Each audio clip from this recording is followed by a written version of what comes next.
Hi everyone, welcome back to the channel. तो bond angle तो हम ऑलरेडी समझ चुके हैं, है ना।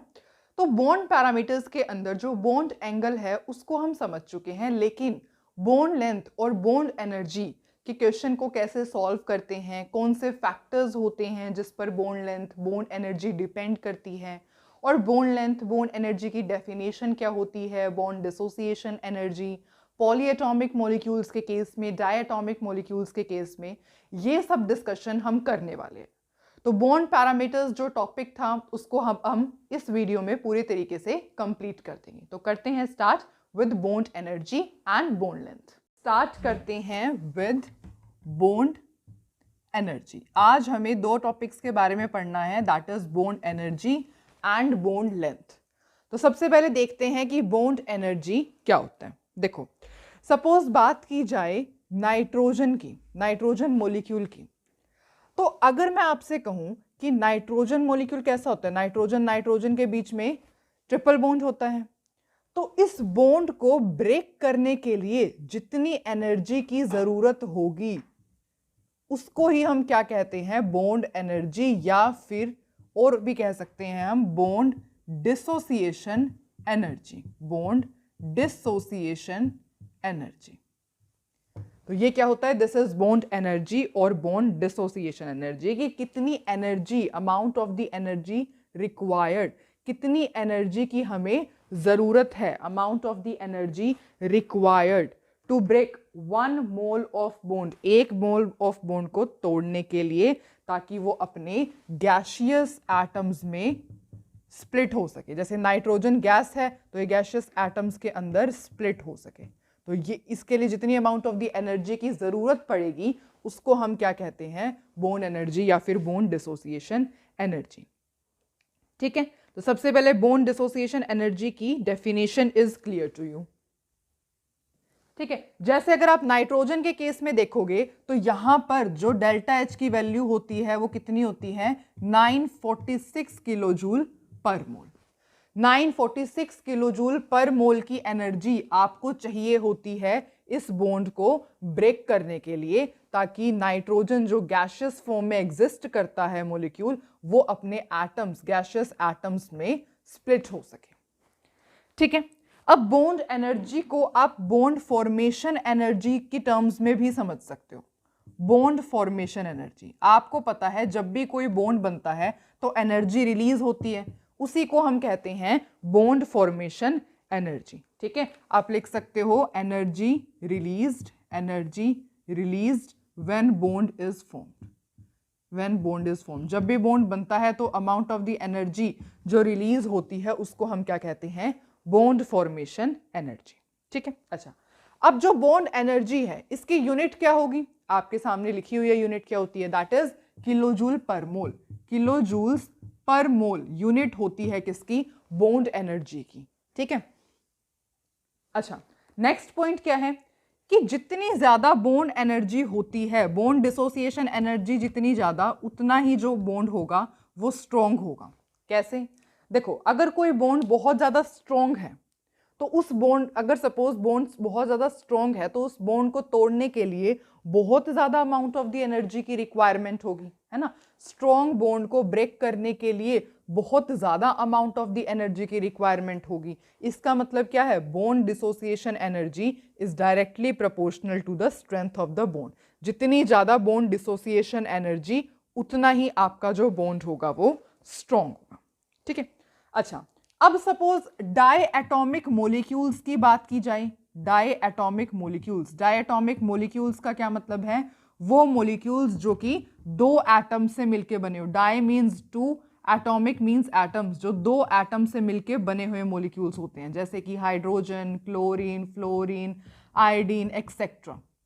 कैमरे में दिख रहा है ना, it is visible to you, yes. ठीक है, तो जितने भी डाई एटॉमिक मोलिक्यूल्स होते हैं, ठीक है, अगर सपोज हम क्लोरीन की बात की जाए, क्लोरीन की बात की जाए तो क्लोरीन है।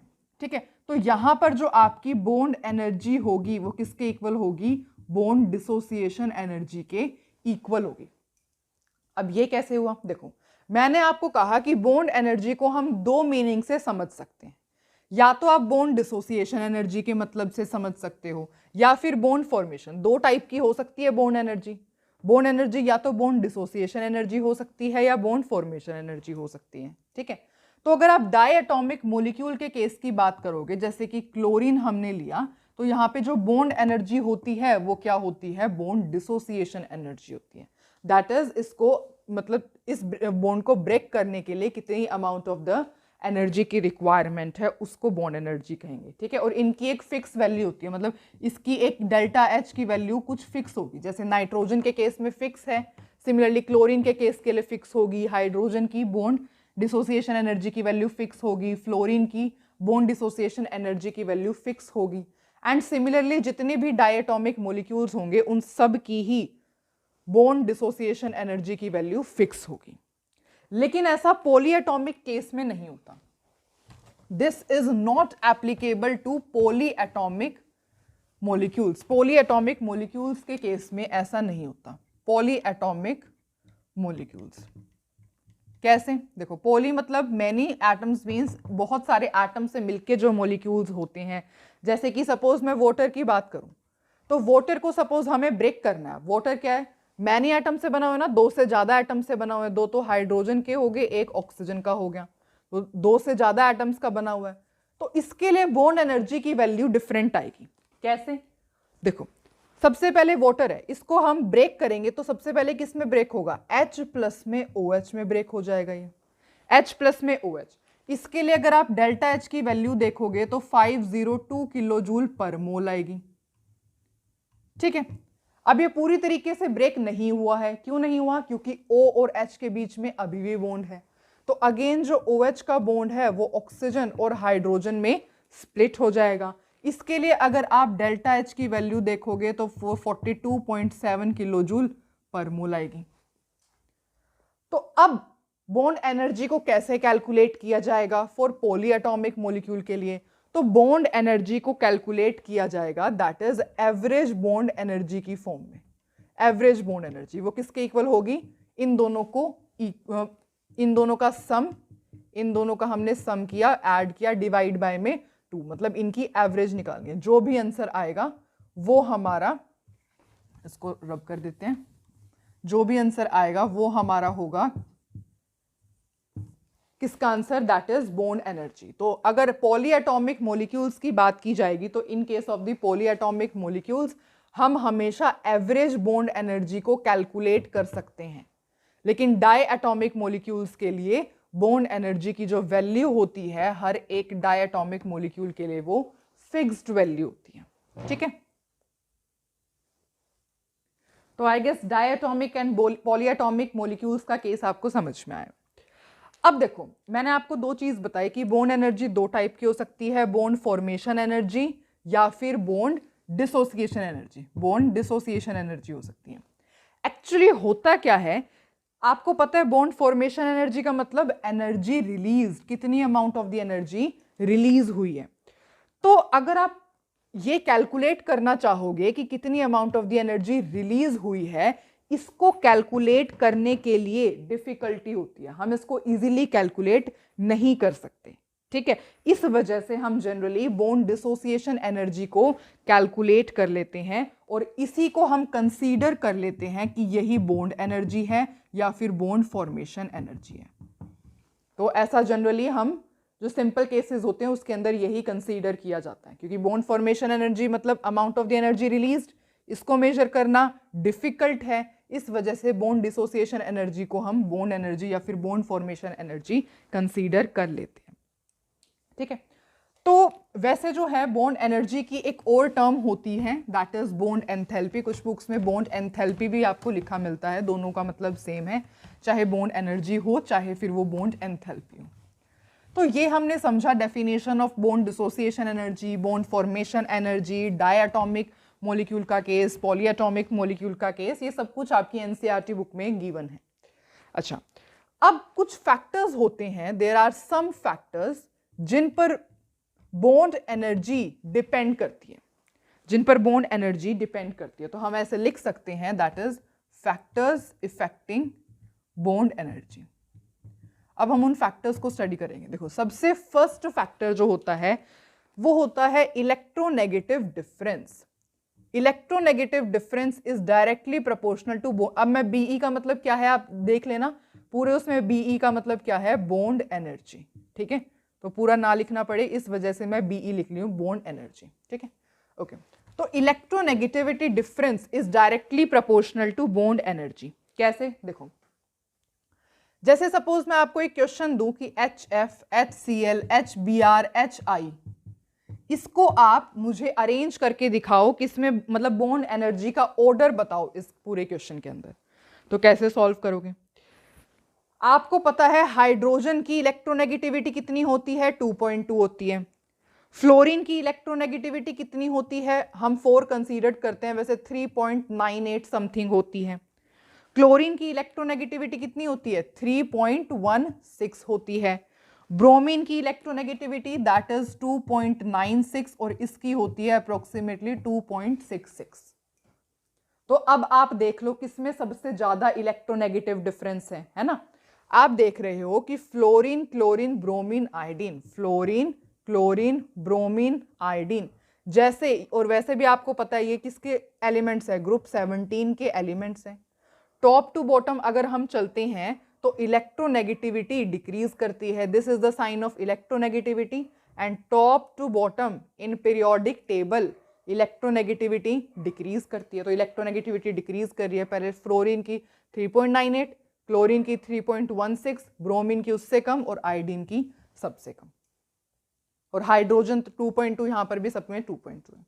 इसका क्या मतलब है कि इलेक्ट्रोनेगेटिविटी डिक्रीज कर रही है, मतलब इलेक्ट्रोनेगेटिव डिफरेंस भी टॉप टू बॉटम क्या है इनका, डिक्रीज कर रहा है। और जितना कम इलेक्ट्रोनेगेटिविटी डिफरेंस उतना ही कम बॉन्ड एनर्जी। तो HF के अंदर इलेक्ट्रोनेगेटिव डिफरेंस सबसे ज्यादा है, 3.98 minus 2.2 that is equal to 1.78। और इसको देखना 2.66 माइनस में 2.2 दैट इज इक्वल्स टू 0.46। तो यहां पे इलेक्ट्रोनेगेटिविटी डिफरेंस है 1.78, यहां पर इलेक्ट्रोनेगेटिविटी ऐसे चलते गए यहां तक आया डिफरेंस कितना, 0.46। तो इलेक्ट्रोनेगेटिविटी डिफरेंस ऐसे चल रहे हो डिक्रीज कर रहा है, डिक्रीज कर रहा है, इलेक्ट्रोनेगेटिविटी डिक्रीज कर रहा है, electronegative difference, therefore bond energy भी डिक्रीज करेगी, therefore order of the bond energy will be this. ठीक है, तो फर्स्ट फैक्टर जिसके ऊपर बॉन्ड एनर्जी डिपेंड करती है वो क्या है, that is electronegative difference between the atoms. तो अगर सपोज आपको ऐसा कोई क्वेश्चन आए, इलेक्ट्रोनेगेटिव डिफरेंस के बेसिस पे आप जज करोगे, that is directly proportional to bond energy. Okay, second, जो सेकंड फैक्टर होता है जिस पर बॉन्ड एनर्जी डिपेंड करती है, that is bond order. Bond order is directly proportional to bond energy. Bond order directly proportional to bond energy. अब bond order आपको पता है ना, कितने नंबर ऑफ बॉन्ड्स होते हैं दो एटम्स के बीच में, उसे बॉन्ड ऑर्डर कहते हैं। यहां पर बॉन्ड ऑर्डर कितना है, 1, सिंगल बॉन्ड प्रेजेंट है। यहां पे 2 बॉन्ड प्रेजेंट है तो बॉन्ड ऑर्डर 2। यहां पर 3 बॉन्ड प्रेजेंट है तो बॉन्ड ऑर्डर कितना हो गया, 3 हो गया। अब ऐसा हुआ क्यों है, why bond order is directly proportional to the bond energy. देखो, जितना ज्यादा बॉन्ड होगा, बॉन्ड ऑर्डर जितना ज्यादा होगा, बॉन्ड ऑर्डर जैसे इनमें सपोज कंपेयर करें तो सबसे ज्यादा बॉन्ड ऑर्डर इसके अंदर है, 3 बॉन्ड ऑर्डर है यहाँ पे, तो यहाँ पे बॉन्ड ऑर्डर ज्यादा है। बॉन्ड ऑर्डर ज्यादा का मतलब क्या हुआ कि यहां पर एटम्स एक दूसरे के पास हैं, एटम्स आर क्लोजर, एटम्स एक दूसरे के पास हैं, एटम्स आर क्लोजर। और यहां पर जितने बॉन्ड्स को तोड़ना है वो भी ज्यादा है। यहां पर तो सिर्फ एक बॉन्ड को तोड़ना है, यहां 2 बॉन्ड को तोड़ना है, यहां 3 बॉन्ड को तोड़ना है। और जितने ज्यादा बॉन्ड को तोड़ना पड़ेगा उतनी ही अमाउंट ऑफ द एनर्जी ज्यादा यूज करनी पड़ेगी, है ना। जितने बॉन्ड को तोड़ना होगा, जितने बॉन्ड को, नंबर ऑफ बॉन्ड्स को ब्रेक करना होगा, उतनी ही बॉन्ड एनर्जी की ज्यादा जरूरत होगी, जिस वजह से bond order is directly proportional to bond energy. जितना ज्यादा बॉन्ड ऑर्डर मतलब उतना बॉन्ड स्ट्रॉन्ग, और बॉन्ड स्ट्रॉन्ग का मतलब उतनी ही amount of energy is required to break the bond. Therefore, bond order is directly proportional to bond energy. और अगर बॉन्ड एनर्जी का इसमें आपसे कोई ऑर्डर पूछे तो आपको पता है सबसे ज़्यादा बॉन्ड एनर्जी इसकी ज़रूरत होगी, उससे कम इसमें और सबसे कम इसमें। ठीक है, तो ये दोनों फैक्टर्स थे सबसे पहले जिनके ऊपर बॉन्ड एनर्जी डिपेंड करती है। अच्छा, ये समझ में आ गया। ठीक है, अब हम बात करते हैं किसकी, थर्ड फैक्टर की। जो बॉन्ड एनर्जी होती है is inversely proportional to atomic size, atomic size के इनवर्सली प्रोपोर्शनल होती है। कैसे, देखो सपोज मैं आपको ये लिख के दूं, ग्रुप 14 के लिख के दूं, कार्बन कार्बन, सिलिकॉन, जर्मेनियम, ठीक है, लेड एक्सेट्रा। ठीक है, आप समझ ही जाओगे ग्रुप 14 के एलिमेंट सपोज मैं आपको लिख के दूं। उसके बाद आपको पता है कि ये क्या है, कार्बन, सिलिकॉन, जर्मेनियम, एसएन, चलो पूरा लिख लो, पीबी, कैमरे में दिख तो रहना ही, एक मिनट रुको मैं चेक करती हूँ। हाँ, तो carbon, silicon, germanium, tin, lead, ये किसके एलिमेंट्स है, ग्रुप 14 के एलिमेंट्स है। These are the elements of group 14। और कैसे अरेंज होते हैं ये, टॉप टू बॉटम ही होते हैं, है ना, top to bottom down the group.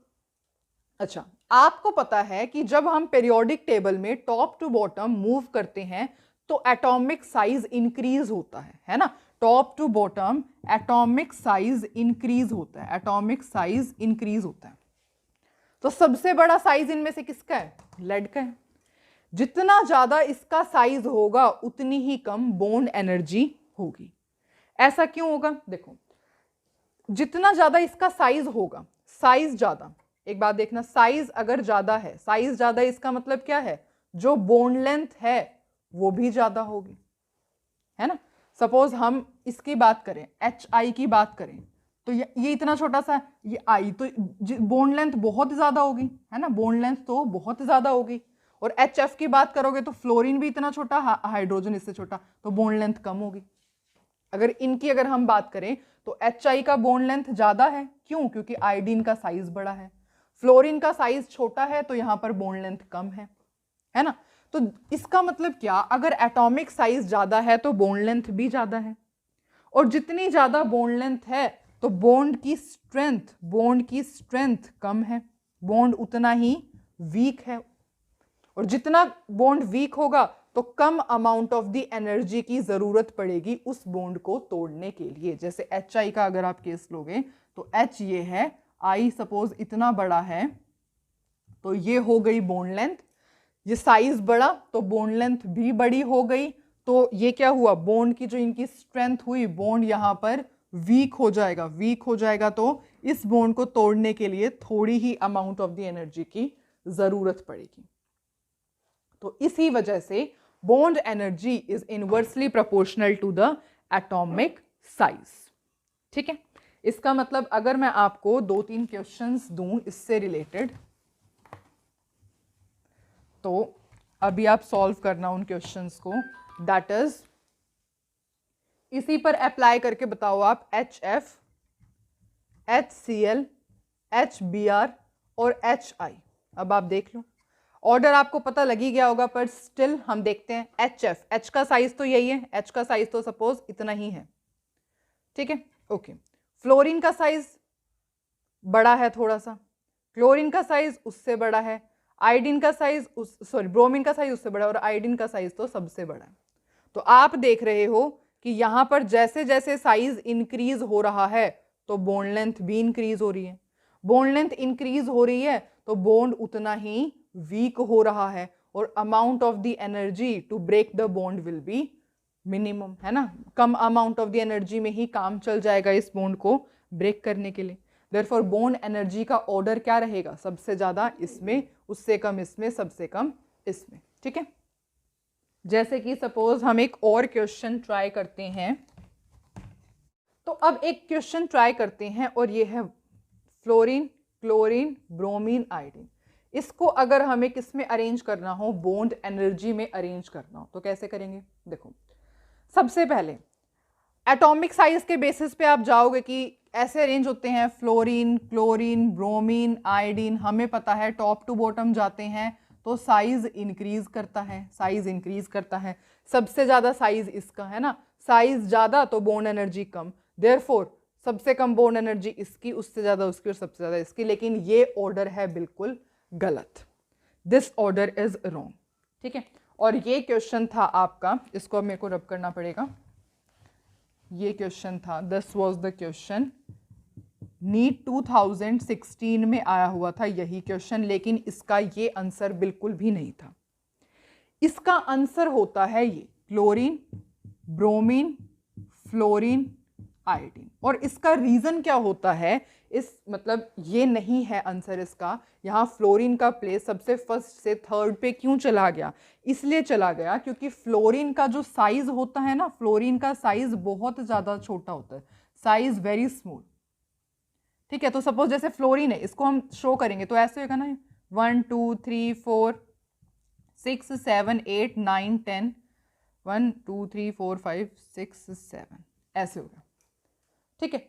अब फ्लोरीन का साइज है बहुत छोटा, ऐसे ऐसे अरेंज है फ्लोरीन का साइज बहुत, तो ये जो इलेक्ट्रॉन है इन आपस में इलेक्ट्रॉनिक की रिपल्शन होगी, और जितनी ज्यादा रिपल्शन होगी उतना ही आपका जो बॉन्ड एनर्जी होगी वो इसकी कम हो जाएगी। बॉन्ड एनर्जी बिल्कुल कम हो जाएगी, बॉन्ड बिल्कुल वीक हो जाएगा। क्यों? क्योंकि इतना छोटा साइज है फ्लोरीन का, छोटा साइज होने की वजह से इलेक्ट्रॉन्स ये इतने सारे 3 इलेक्ट्रॉन के पेयर हैं, एक दूसरे को रिपेल करेंगे तो देयरफॉर बॉन्ड की स्ट्रेंथ कम हो जाएगी, और बॉन्ड की स्ट्रेंथ कम हो जाएगी तो बॉन्ड एनर्जी भी कम हो जाती है। That's why this is the reason.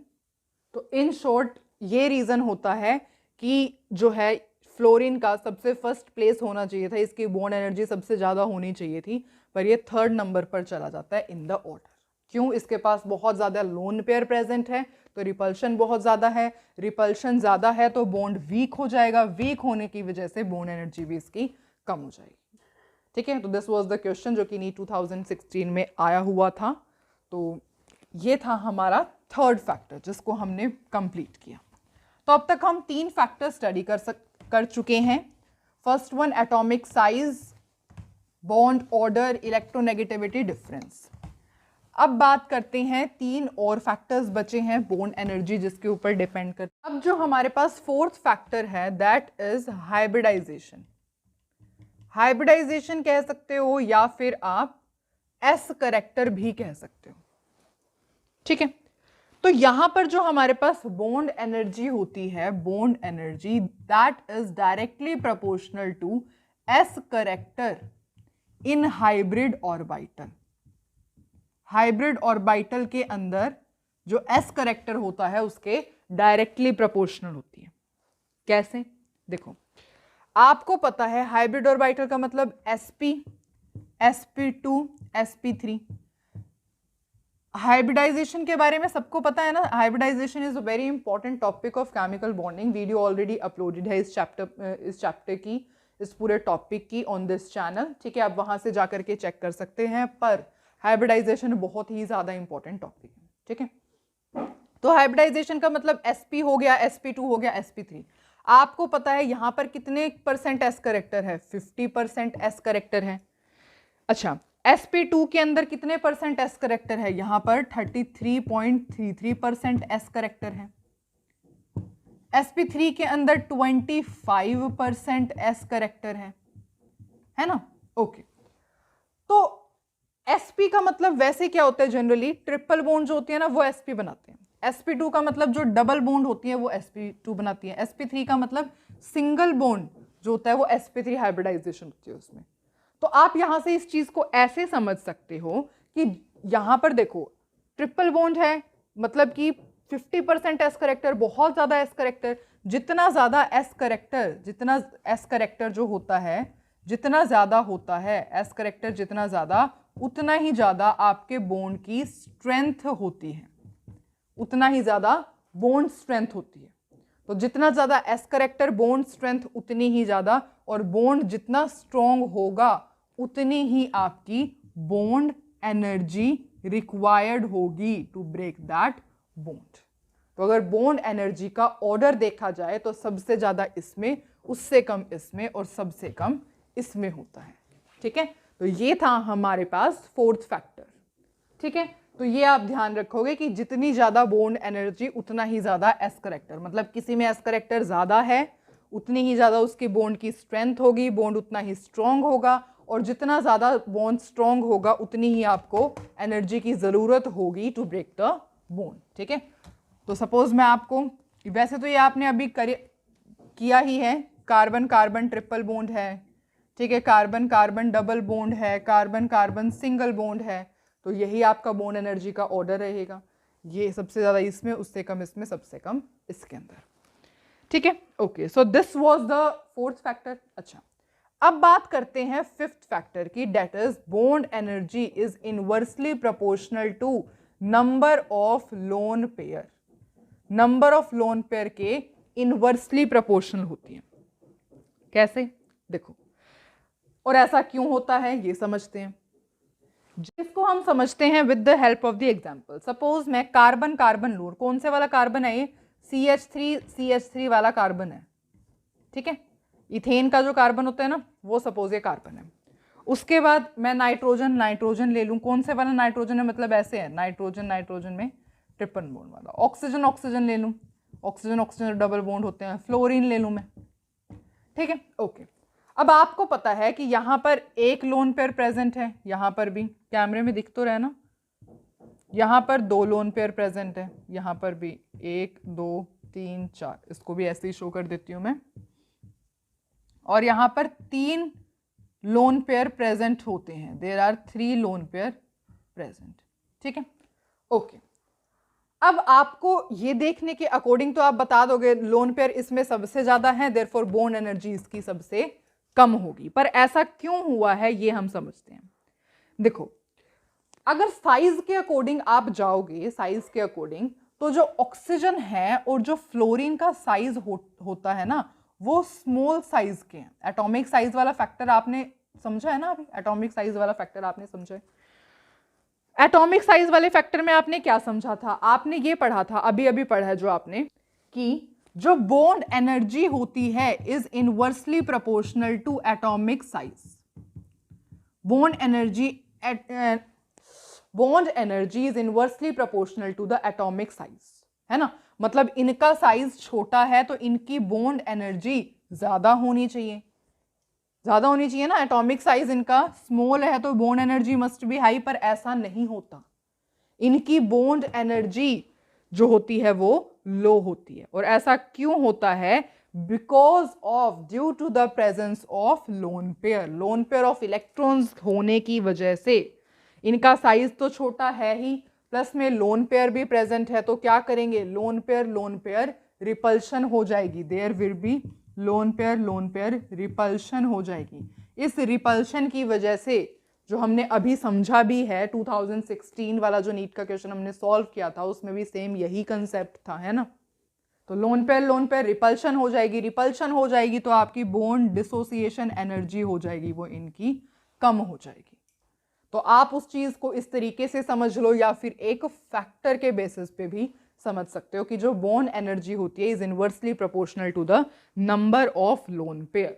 तो इसमें सबसे ज्यादा लोन पेयर, तो इसकी बॉन्ड एनर्जी तो सबसे कम है।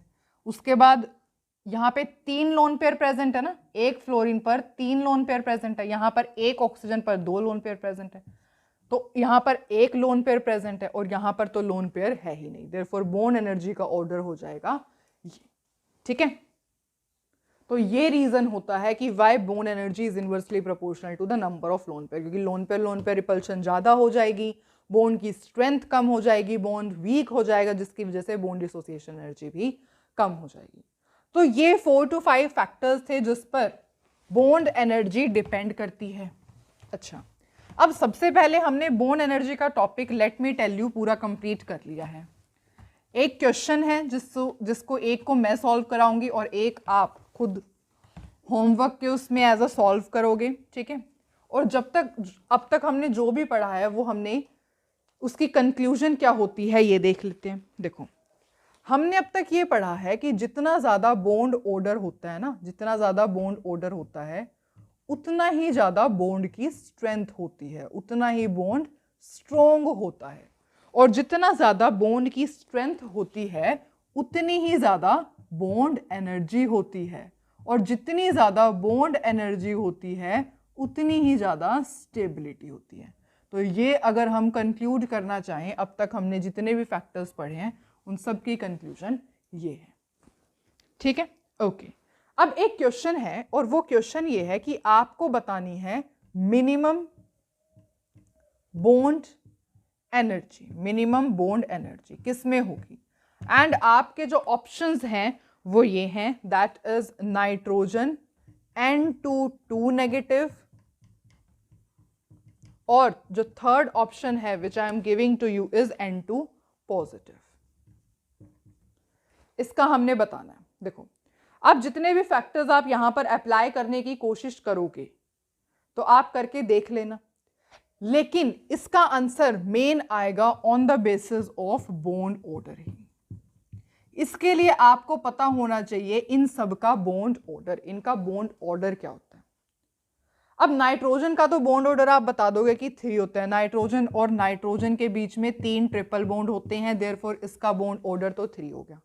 पर इनका बॉन्ड ऑर्डर हम कैलकुलेट कर पाएंगे बाय मॉलिक्यूलर ऑर्बिटल थ्योरी की हेल्प से, जिसकी ऑलरेडी वीडियो इसी चैनल पर अपलोडेड है, आप चेक कर सकते हैं।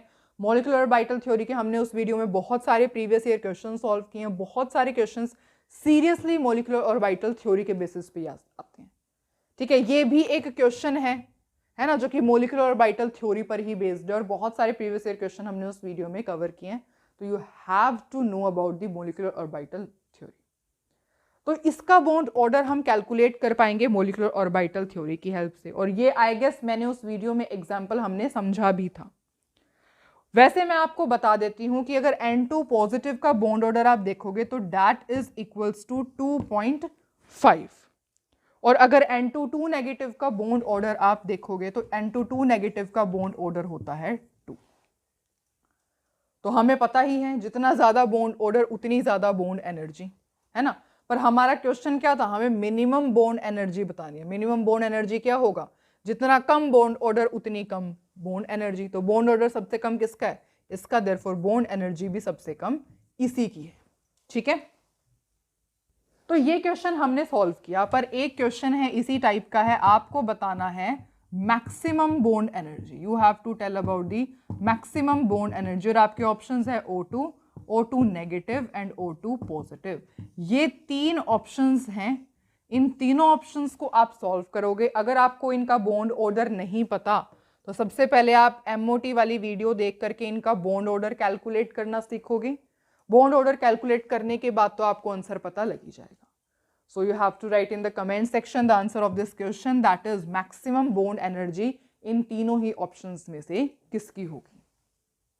ठीक है, ओके। तो this was all about the topic of the bond energy. Bond energy का हमने हर एक फैक्टर देखा, बॉन्ड एनर्जी क्या होती है, dissociation energy, formation energy, solve case से रिलेटेड क्वेश्चंस, फैक्टर्स डिस्कशन किए, polyatomic diatomic case में जितना भी आपकी NCERT बुक से ज़्यादा ही आपका यहाँ पर हो गया। ठीक है, ओके।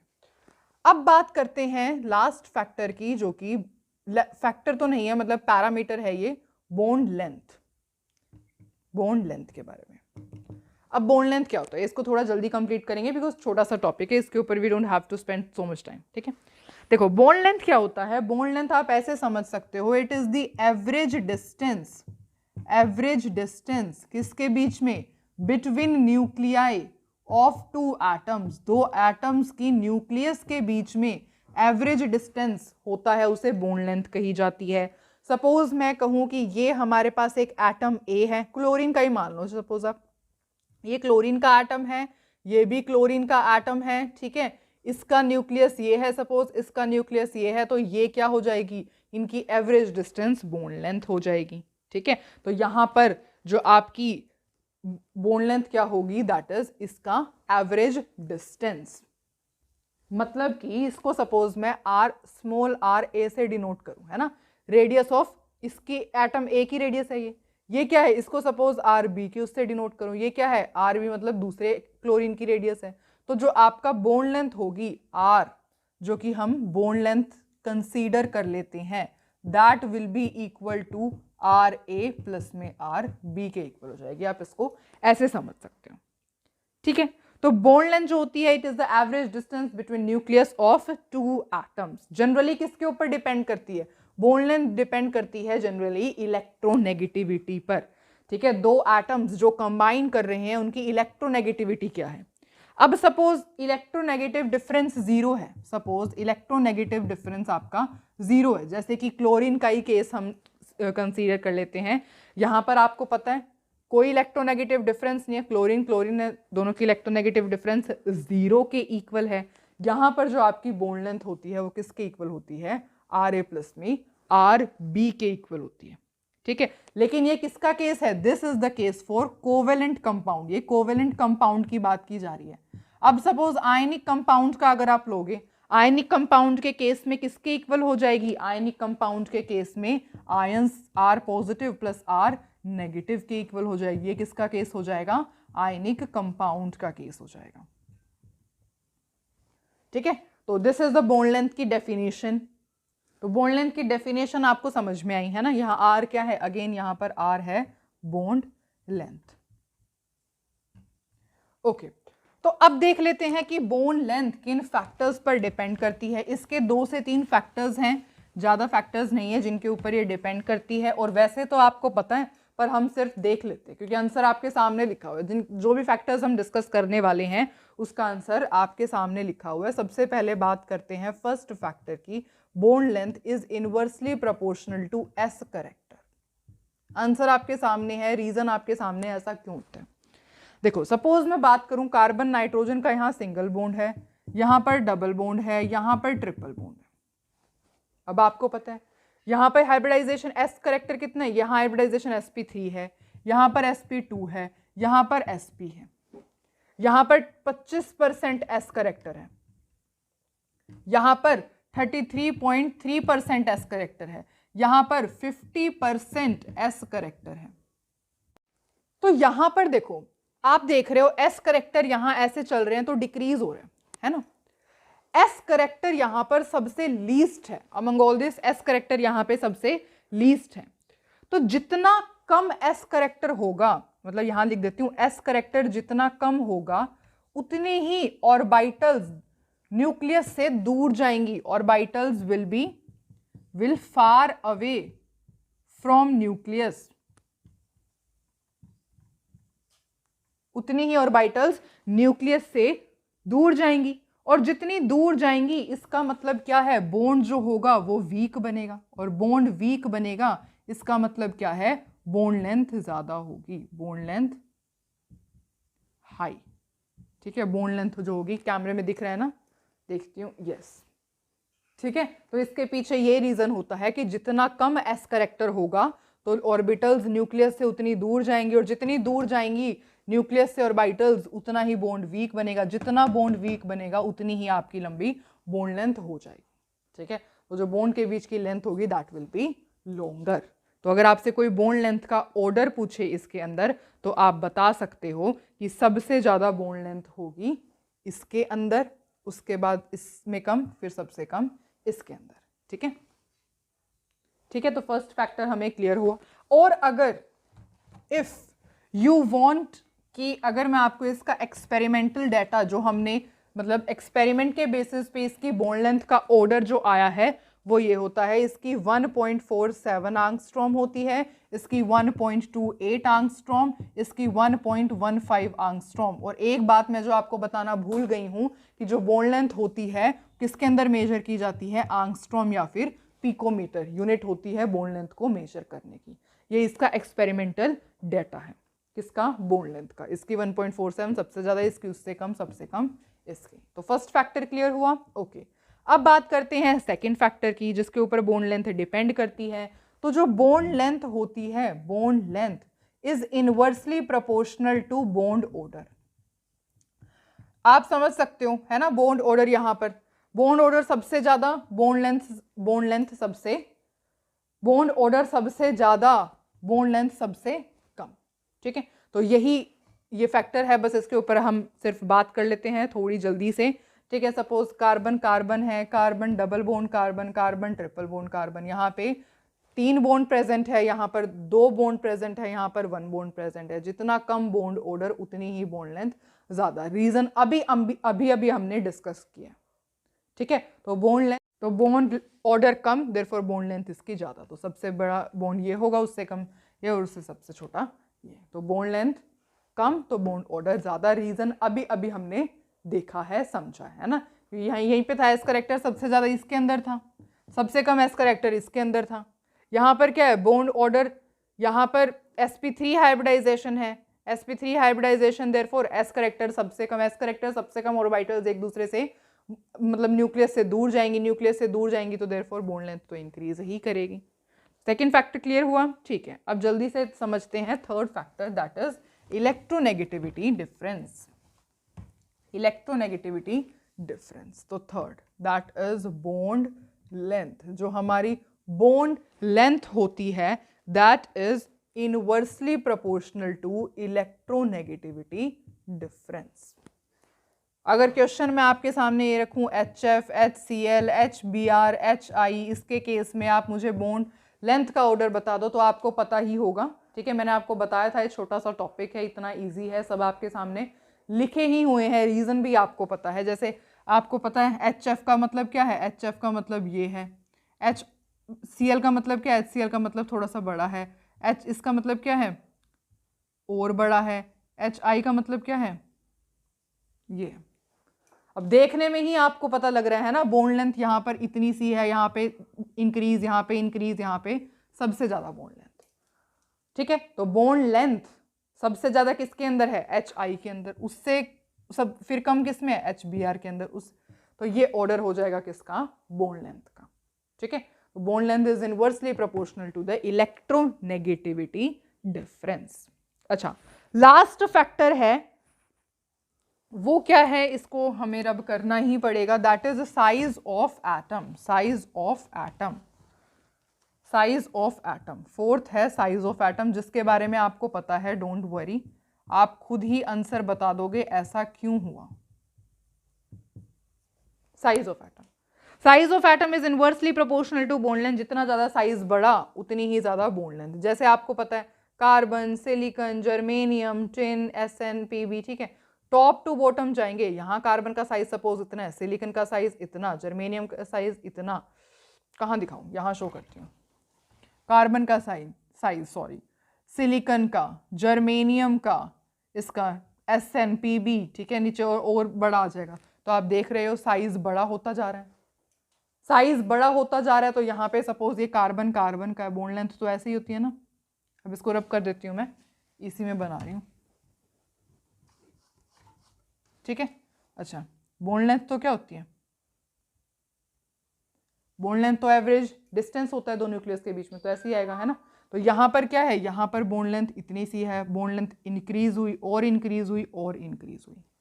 तो आप देख रहे हो साइज जैसे जैसे टॉप टू बॉटम जा रहे हैं, साइज इंक्रीज हो रहा है, तो बॉन्ड लेंथ भी इंक्रीज होती है, ठीक है। आयोडीन का केस लोगे, अगेन सपोज ये आयोडीन का ही कंसीडर कर लो,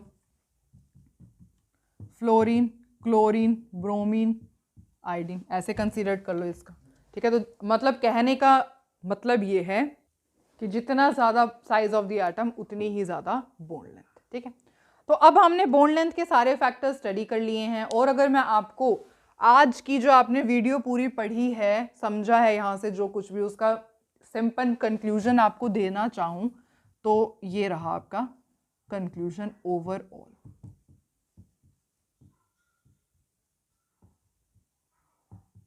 दिस इज योर कंक्लूजन, ठीक है। बॉन्ड लेंथ ये यहाँ तक तो हम समझ ही चुके थे, inversely proportional to bond length. तो ये हमने आज के लेक्चर में पूरा कंक्लूड किया है। अब हमने इस टॉपिक को पूरे तरीके से कंप्लीट कर दिया है। बारी आती है एक दो क्वेश्चंस और सॉल्व कर लेते हैं और फिर इस लेक्चर को करेंगे एंड, ठीक है। तो देखो, एक क्वेश्चन था जो कि आया हुआ था नीट 2000 में, और वो क्वेश्चन कुछ इस टाइप का था कि आपको ना N2 एंड N2 पॉजिटिव, ये दो आयंस दिए गए थे और बहुत सारे इसके ऑप्शंस थे, मतलब स्टेटमेंट की फॉर्म में था, ठीक है। तो आपको ओवरऑल क्वेश्चन के अंदर ये बताना था कि what is the relationship between delta E delta E of N2 and N2 positive, इनके बीच में क्या रिलेशनशिप होगा। और बहुत सारे स्टेटमेंट में क्वेश्चन ऑप्शंस दिए गए थे। तो अब मैं आपसे यहीं पर पूछ लेती हूं कि अगर suppose dissociation, bone dissociation energy की बात की जाए, क्योंकि बोन डिसोसिएशन एनर्जी पे ही बेस्ड थे, इसकी कम है, इसकी ज़्यादा है, इक्वल है, इस टाइप के ऑप्शंस थे।